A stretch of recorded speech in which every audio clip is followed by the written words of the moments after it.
Chris Jericho, the man, the mouth of Fozzy. Absolutely, yeah. Well, Streetfest, you said you will never forget it. What was it about tonight in El Paso that left the best memory to you? Well, I mean, we've never played El Paso before. We've been playing with Fozzy since 2000, and we've toured the world. Like, our last tour did 17 countries for the last record, Sin and Bones. We've never been to some cities in the States like El Paso, which is a great rock and roll town. So when I heard that we were invited here, I knew right away it was going to be a great show. I've been to El Paso myself many times for wrestling and for just to come and hang out. Some of my good friends live here, and it's just a great rock and roll city. And it's funny too, because we're the first band on tonight on the main stage, and you never know, because it's like we're kind of noodling through our sound check, and it's like getting towards 6:15. We're on at 7:30, and there's a couple people here and there, so it's like, well, let's see what happens. Come back out there at 7:30, you can just see people as far as you can go. And we even took a picture at the end of the night where the crowd looked like Woodstock. Like, if you get a good elevation from the drum riser looking down, it just looks like there's this sea of people, which there was.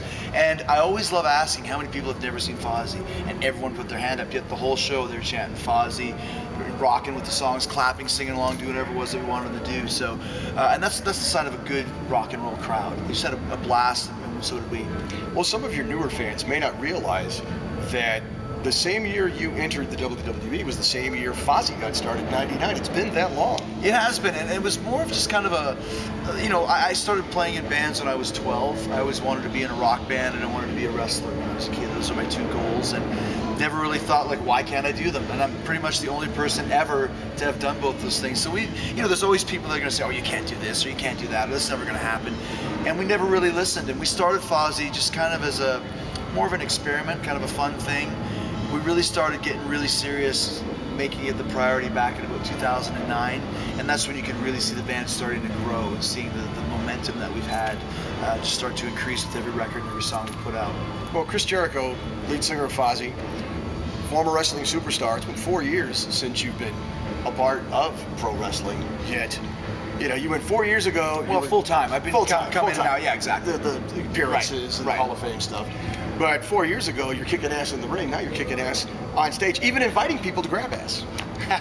Well, I mean, that's the thing about my my mindset when I first started wrestling. I always wanted to be like the ultimate rock and roll front man in the wrestling ring. I wanted to be the Paul Stanley of wrestling, or the David Lee Roth.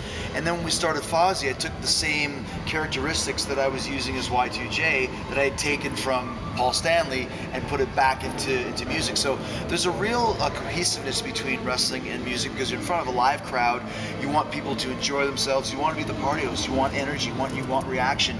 And people, when they come to a show like tonight, they want to have a good time. And if you open the door and say, clap your hands, or that's why we wrote a song that says, hey, hey, hey, 1, 2, 3 is the chorus. If you can't sing along with that, might have a problem. And it always breaks the door open whenever people see us, and sometimes they know us, sometimes they don't. By the time we get to the song God Pounds His Nails and it's hey, hey, 1, 2, 3, everyone's doing it. And that's when you can see, like, people want to have a good time. So if you have a lot of audience participation, that gets them involved. They feel like they're part of the show, which they are. And I'll do anything I can to get people involved. And it's the same tricks that I, like I said, stole from a 1977 Paul Stanley, videotape that I saw when I was 10 years old or whatever it was back in the early 80s. That still works. And the fact that rock and roll's gone through so many changes, a lot of those old tricks, the Mick Jagger tricks and the Roth tricks, nobody uses them anymore. The Freddie Mercury tricks, I mean, nobody does what Freddie used to do. Greatest frontman of all time. You watch Freddie on stage and you can take some ideas from him, of course, do it your own way, but it's all brand new now. The people who worry about things like liability, when you started climbing up the trellis, went, oh my God, I went, he's jumped off balconies and cages higher than that. Yeah, I'm pretty careful when I go up there, and it's funny because every time I see a trellis, I always go up there. I just did a download last week, and everyone oohs and ahs, and it really does give you a good bird's eye view. But I'll tell you this, climbing up is very easy and very cool looking, and you hook yourself in, so I'm not going anywhere. But climbing down, you never look cool. It doesn't matter who it is, because you're always like, and then you don't want to go splat. Yeah, exactly. So, but even though it might seem very, dangerous and libelous, it's really not, because I'm not going anywhere. I do have dreams sometimes of, like, every time I go, I do kind of give it a little pull, because I always have a feeling of being up there and just having to go like, which would be a great production, a great part of the stage set. You could probably do it once, maybe twice if you're lucky, but what a way to go. The first time when Fozzy put out 2 albums, originally it was a combination of some original but a lot of cover. Yeah. And then now it's all original material, which gives you not only a wealth of your own music to play, which has got to be gratifying. Of course, of course. I mean, what else would you expect from the Ayatollah of rock and roll? Doing a little of his own. If you look at the career of Fozzy, I always compare it to a pencil. The Lead was the beginning of Fozzy, the very, very little first year and a half, 2 years, and then we kind of started doing our whole original thing. Because when we were first started, we got signed by Johnny Zazula of Megaforce Records, who signed Metallica and Anthrax in '83, and he signed us as a cover band. He thought it was going to be this big thing, and we were confused. But if you look now, one of the biggest bands today is Steel Panther, and we were almost the original Steel Panther. But we started kind of doing the parody type thing, and then we stopped, changed our look, changed our sound, became something completely different. It's a lot like Pantera. Pantera started as almost like a kind of a pseudo glam band. I remember seeing Vinnie Paul with makeup on. They're playing like kind of Van Halen type tunes, and they changed their look, changed their sound, and became the Pantera that we all know and love. And you know, as far as image-wise and sound-wise, Fozzy kind of did the same thing.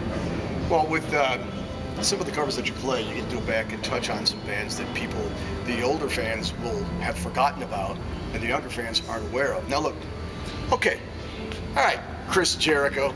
So you sang Eat the Rich by Crocus. You do Screaming in the Night. You hit that range and I'll be impressed. Well, the thing is, Eat the Rich was on our first record back in 2000, and when we do it, people just think it's our song now. It's kind of like one of the old tricks Metallica would do when they would do the Diamond Head songs. Nobody had heard the song before, so they just claimed it as their own. And it's been in and out of the set, and I guess about 2 or 3 months ago, I said, what if we just play it last and see how it goes? Because it's a very up-tempo song, and people really dig it, really love it. And plus, it gives me the chance to do the Springsteen and go in the crowd and just do whatever I want to do. It's a real kind of open door to just go crazy. And it's really been working, and it doesn't matter where we do it. We did it, like I said, a download in England last weekend, this weekend here. Everybody like our age or older will always say, you guys did Eat the Rich Crocus, and our younger fans go, Eat the Rich, we love it, Fozzy song. But the older guys know it's a Crocus tune, but it still sounds great, it still sounds relevant. It's like a heavy AC/DC Buck Cherry type killer song, and everybody can clap their hands and jump up and down. That's basically what we do. Our mindset when we play live is we don't have pyro, we don't have dragons flying from the ceiling yet. We're like Van Halen, Van Halen in 1979. You had 4 great musicians that could wail and could tear the paint off the walls with their playing, but everybody had a great time. They just looked like they were having fun, and that's our mindset.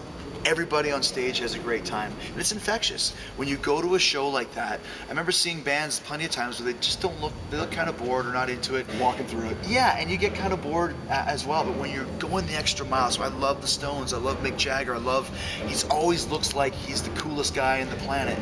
If you can have that vibe as a frontman, people will respond. It will rub off on them, even if they don't know who you are, and we saw that happen tonight. You get to take the place of any frontman to fill in because you're on tour with them, they fell ill, and they say, Chris Jericho, you're singing for us tonight. What band makes that dream your all-time fantasy? It's hard to say because like my band is my all-time fantasy, right? And to go into someone else's band, it would be very hard. But it's funny, I just interviewed Rob Halford for my podcast, and they were on Ozfest a few years ago, Priest and Sabbath. Ozzy got sick. Sharon called Halford like 2 hours before the show. Come on, Robbie, you know the songs, just do it. So if it came down to me, I mean, singing for Metallica would probably be, I could do it because I know all the songs off by heart. I know them. Kiss, some of the older ones, Paul Stanley's voice is pretty high, but if you had to ask anyone, I would probably say Metallica or maybe Iron Maiden, even though Bruce is just completely a total mutant. But just to say you sang with Iron Maiden, and I've had dreams before that I sang with Iron Maiden, but I didn't know any of the words, and I didn't have any stage clothes. I just got thrown on stage.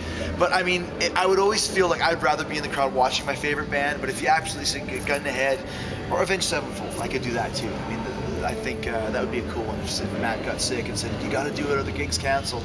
All right, buddy, I'll give it my best, you know.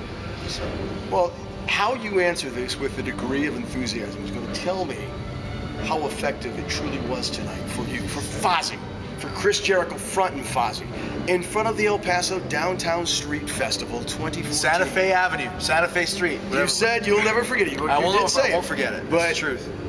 Was it true that Streetfest is Jericho.